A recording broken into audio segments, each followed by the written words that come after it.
तो जय हिंद बच्चों, आप लोग कैसे हैं। और आज हम लोग का चैप्टर है यूरोप में राष्ट्रवाद। ठीक है, जितने भी बच्चे हैं 2027 में एग्ज़ाम देने वाले हैं जो बिहार बोर्ड के हैं, हमारा 10th क्लास का 1 चैप्टर हिस्ट्री का है। ठीक है, तो आप लोग निफिक्र होकर तैयारी कर सकते हैं। ठीक है, पहले से मैं इसलिए लिख कर रखा हूँ क्योंकि मान लीजिए टाइम थोड़ा सा लॉस होगा हमारा। ठीक है, तो मान लीजिए पहले से लिखा होगा तो हमारा जो टाइम है वो टाइम का बचत होगा। ठीक है, तो पहले हम समझ लेते हैं कि राष्ट्रवाद का मतलब होता क्या है। मान लीजिए कि कोई राजा है, और राजा है तो मान लीजिए कि वो राजा जब काम नहीं करेगा तो उसके विरुद्ध में तो जितने भी जनता लोग हैं तो ऐलान करेंगे। ठीक है, तो ऐलान करेंगे कि बोलेंगे कि जो हमारा राजा है वो कोई काम नहीं कर रहा है, उसका विरुद्ध जाएंगे। तो उसी को क्या कहते हैं हम लोग? राष्ट्रवाद कहते हैं। क्या कहते हैं? राष्ट्रवाद कहते हैं। इसमें हम लोग को कौन कौन सा पॉइंट पढ़ना है, क्या क्या पढ़ना है, हमारा कौन कौन सा चैप्टर है, क्या किस तरह क्या करना है। तो पहले हम लोग इस पर पहले ध्यान दे लेते हैं।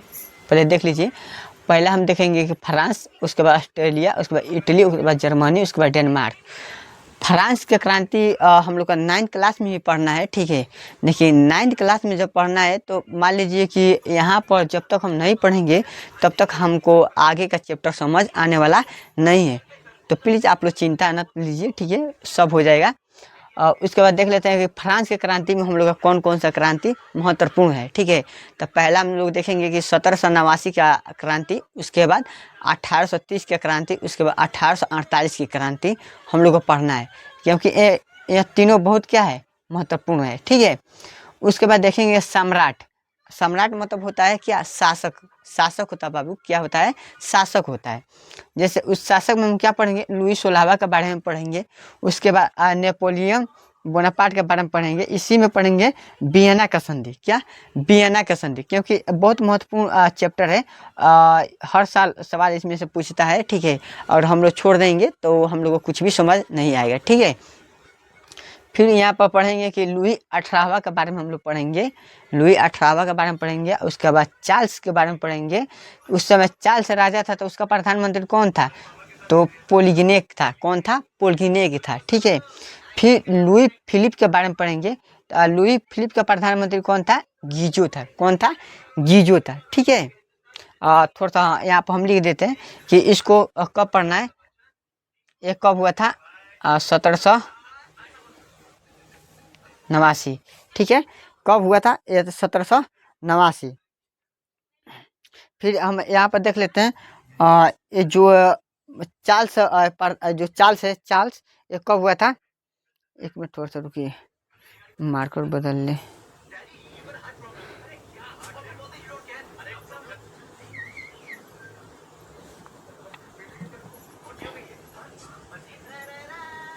छोड़ दीजिए यही। ठीक है, मान लीजिए यही मार्कर। ठीक है, चार्ल्स कब चार्ल्स ये कब करता है? तब मान लीजिए इसको मान लेते हैं 1830। जो लुई फिलिप है कब? 1848। ठीक है, यही हम लोग को पढ़ना है। ठीक है, उसके बाद हम लोग देख लेते हैं, एक मिनट रुकिए।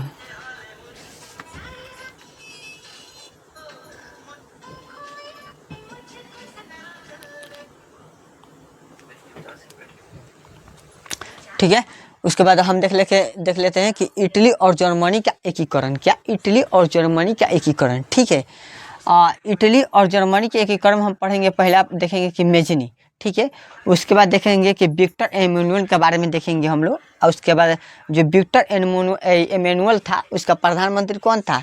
काउंट काबूर था। कौन था? काउंट काबूर था। उसके बाद गैरीबाल्डी के बारे में देखेंगे। क्या? गैरीबाल्डी के बारे में हम देखेंगे। ठीक है, उसके बाद देखेंगे कि जर्मनी में एक और था। कौन?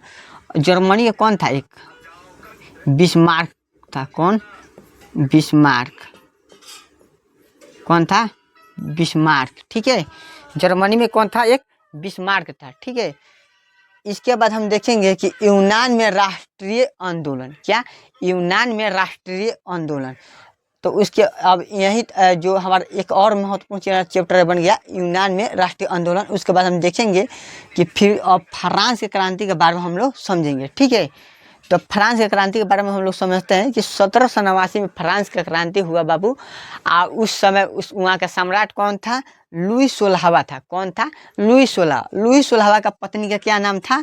मेरी एंतोइनेट। ठीक है, मेरी एंतोइनेट। क्या नाम था? मेरी एंतोइनेट। ठीक है, सम्राट लुई 16वां का पत्नी का नाम था, जो कि ऑस्ट्रेलिया की एक राजकुमारी थी। कहाँ की थी? ऑस्ट्रेलिया की राजकुमारी थी। ठीक है, जो लुई 16वां था क्या था?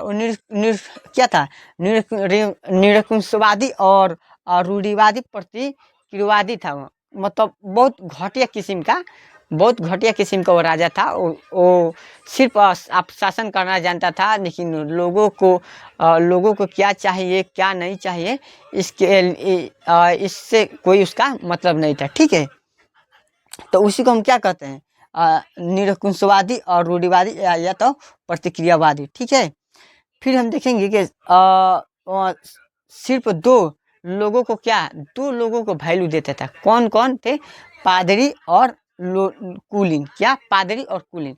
पादरी का मतलब होता है बाबू, जैसे कि मान लीजिए कि कोई धर्म गुरु हो गया। ठीक है, तो उसे बहुत वैल्यू देता था, महत्व देता था। ठीक है, और जो कुलीन वर्ग के लोग थे, तो जैसे भारी जिनके पास पैसा था, व्यापारी करते थे, वो लोग बहुत अमीर लोग थे, तो उनको वैल्यू देता। ठीक है, सबसे ज़्यादा उन्हीं को वैल्यू देता था। और उस समय सबसे ज़्यादा कौन सा धर्म पाए जाते थे वहाँ पर?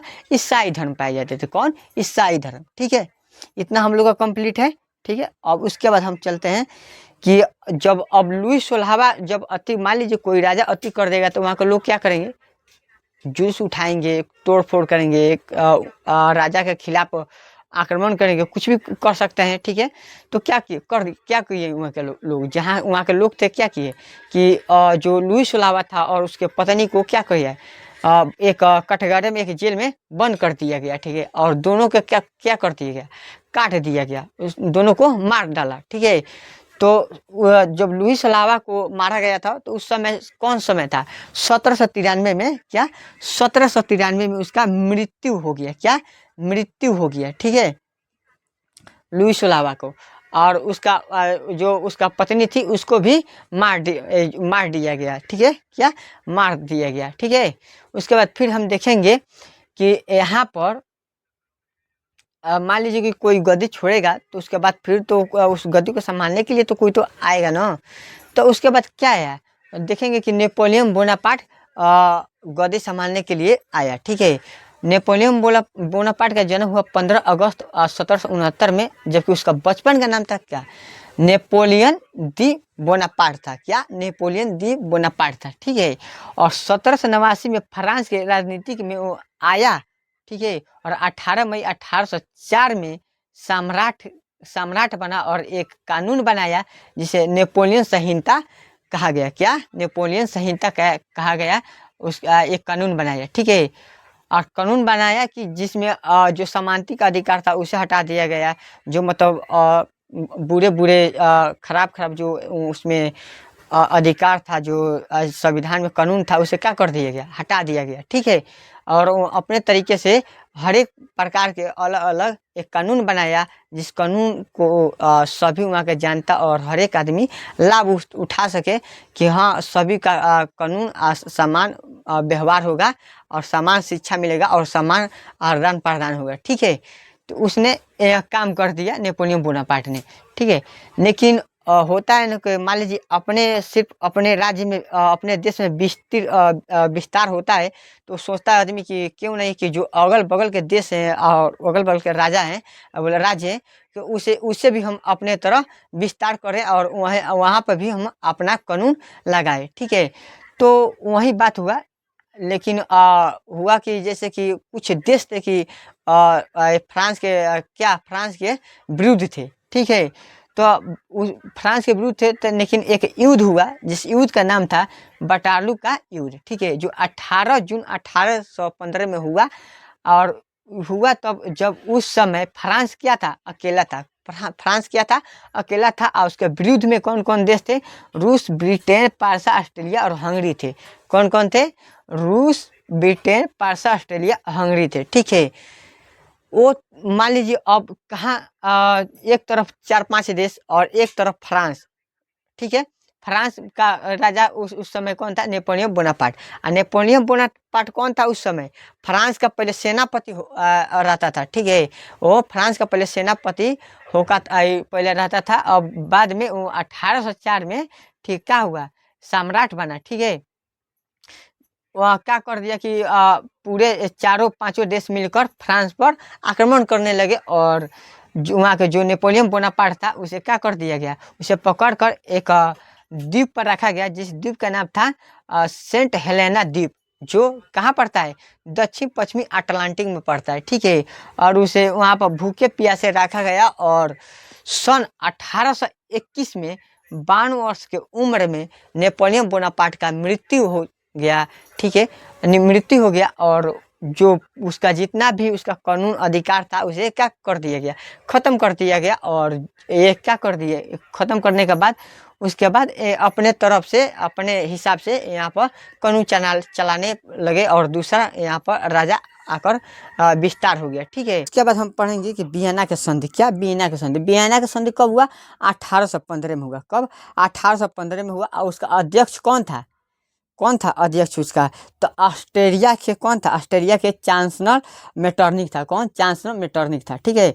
आप बार बार मत सोचिएगा कि मैं इधर क्यों देख रहा हूँ, क्योंकि इधर मैं एनसीईआरटी बुक रखा हूँ, ठीक है। और जो भी मैं आपको पढ़ा रहा हूँ एनसीईआरटी बुक से ही पढ़ा रहा हूँ, ठीक है। चिंता मत लीजिए कि आपको मैं गलत पढ़ा रहा हूँ, चाहे आपको गलत डाटा दे रहा हूँ, ऐसा कोई बात नहीं। मैं अच्छे तरह से हिस्ट्री में पढ़ा हूँ, और मैं आपको बता रहा हूँ कि मैं हिस्ट्री में मैं अपना तरफ से कोशिश करता हूँ कि मैं आपको गलत कहीं बताऊँ ना, ठीक है। तो इसलिए मैं थोड़ा सा अपना पास बुक रखा हूँ कि मुझे विश्वास हो कि हाँ आप लोगों को मैं सही बता रहा हूँ, ठीक है। उसके बाद हम वियना का संधि पढ़ेंगे, ठीक है। कि 1804 में 1804 से और 1815 तक जो काल, इसके क्या करते हैं? मेटरनिक काल कहते हैं। क्या? मेटरनिक काल। क्या कहते हैं? मेटरनिक काल, ठीक है। देखते हैं कि उसका अध्यक्ष कौन था? ऑस्ट्रेलिया के चार्ल्स मेटरनिक था। कौन? चार्ल्स मेटरनिक था बाबू। और उसके बाद फिर देखते हैं हम कि उसके बाद फिर शासक में नया शासक कौन आया? लुई 18वां आया, और 1830 में जो समान नागरिक संहिता एक प्रकार का कानून बनाया। क्या? कानून लाया, ठीक है। उस समय सम्राट बना 1815 में, लेकिन उसका मृत्यु हो गया कितना में? 1824 में। लुई 16वां ज़्यादा दिन तक शासक नहीं कर पाया, ठीक है। और 1824 में उसका क्या हुआ? मृत्यु हो गया, ठीक है।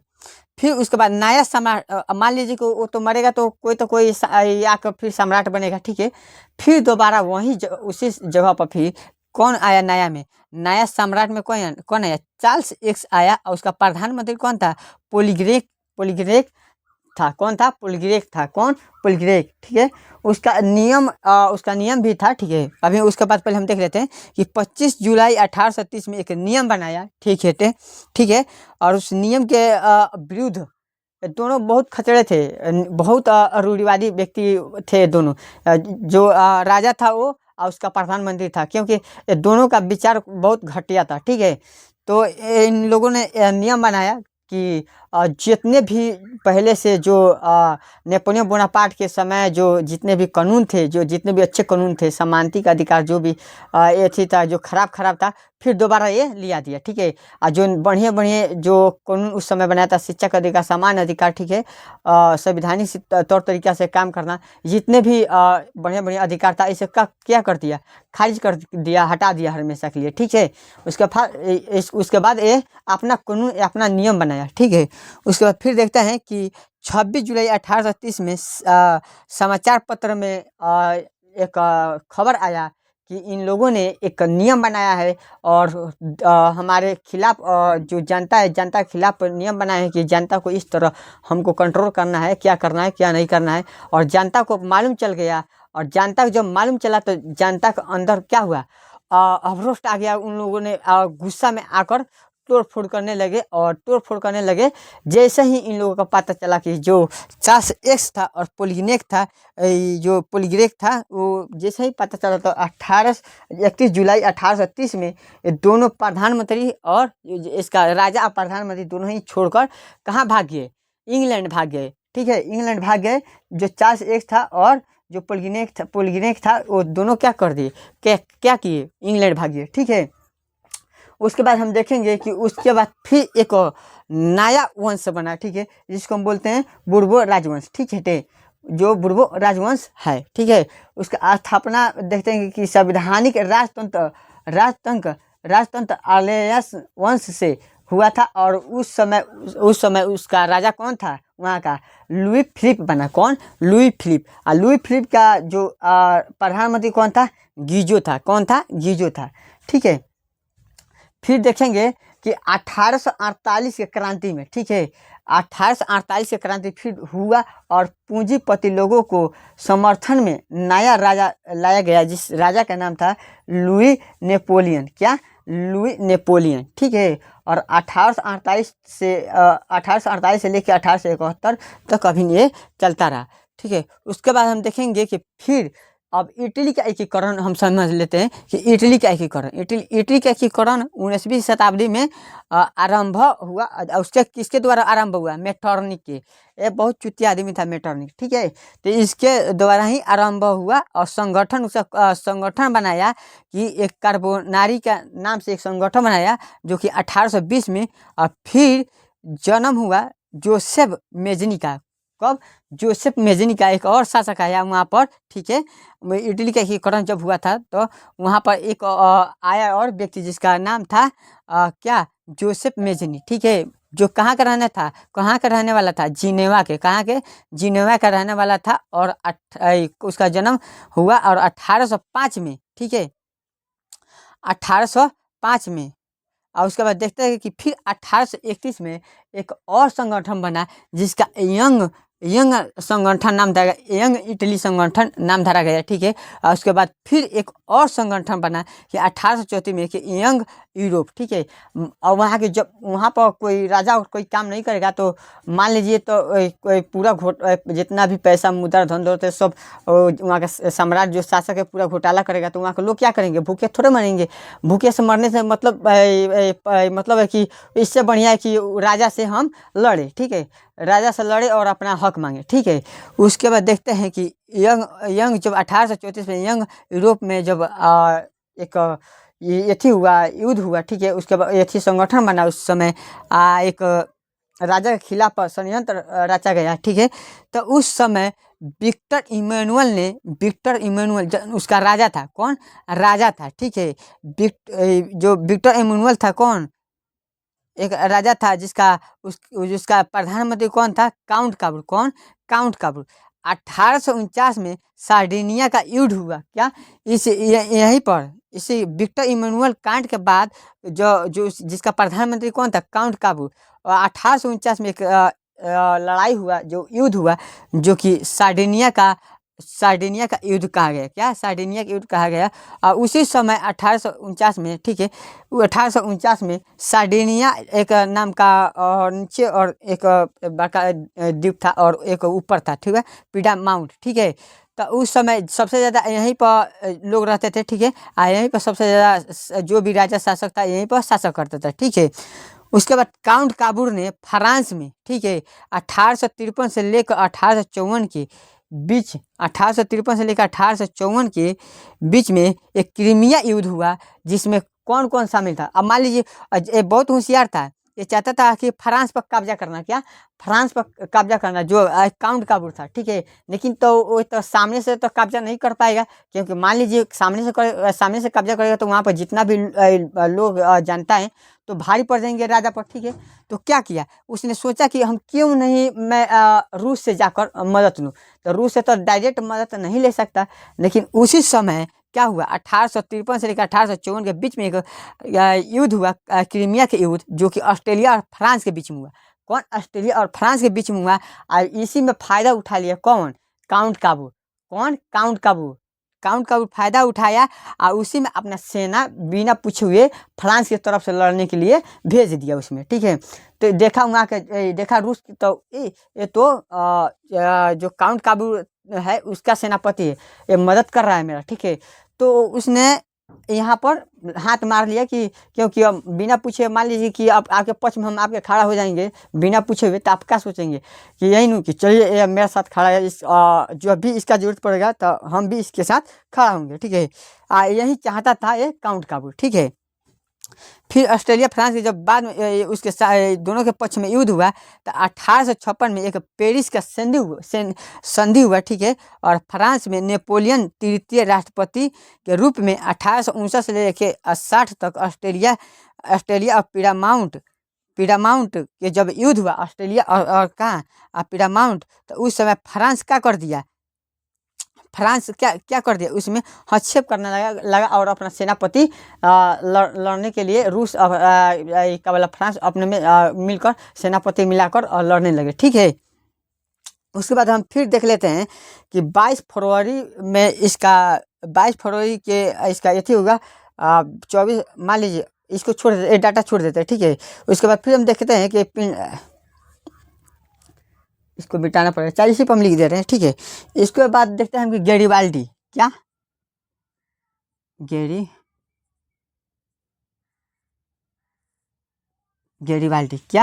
गैरीबाल्डी, ठीक है। गैरीबाल्डी के बारे में हम समझ लेते हैं कि गैरीबाल्डी 1807 में वो आया, वो भी एक प्रकार का शासक था, ठीक है। लेकिन जर्मनी 1866 में जब सेडवा का एक युद्ध हुआ, ठीक है, कहती सेडवा का एक युद्ध हुआ और 1870 में एक सेडाउन का युद्ध हुआ, ठीक है। फिर अब एक बात और जान लीजिए कि जब जर्मनी टूटा था तो 300 भागों में टूटा था, कितने 300 भागों में टूटा था। और फिर बाद में उसे जोड़ा गया और 39 राज्यों में उसे गठित किया गया, कितने 39 राज्यों में, कितने 39 राज्यों में, ठीक है। जर्मनी जो 300 भागों में टूटा था, तो उसे 39 राज्यों में क्या किया, कुछ को मिलाकर समेट कर उसे 39 राज्यों में बनाया गया और उसे इकट्ठा किया गया, ठीक है। बस हम लोग का आज यहीं तक टॉपिक था। इतने ही के लिए जय हिंद जय भारत। और एक और बात, जितने भी बच्चे हैं, इतना मेहनत करके मैं बच्चों वीडियो बनाता हूँ आपके लिए, ठीक है। तो प्लीज़ आप लोग सब्सक्राइब करें, लाइक करें और कमेंट करें। और जितने भी बच्चे हैं जो 10th क्लास की तैयारी करें, जिनका एग्ज़ाम 2027 में, तो उनके पास मेरा वीडियो शेयर करें, ठीक है। और कोशिश कीजिए कि अच्छा से अच्छा आप बेहतर से बेहतर पढ़ाई करके अच्छा से अच्छा बेहतर से बेहतर आप नंबर लाइए। तो प्लीज़ इतने ही के लिए जय हिंद जय भारत।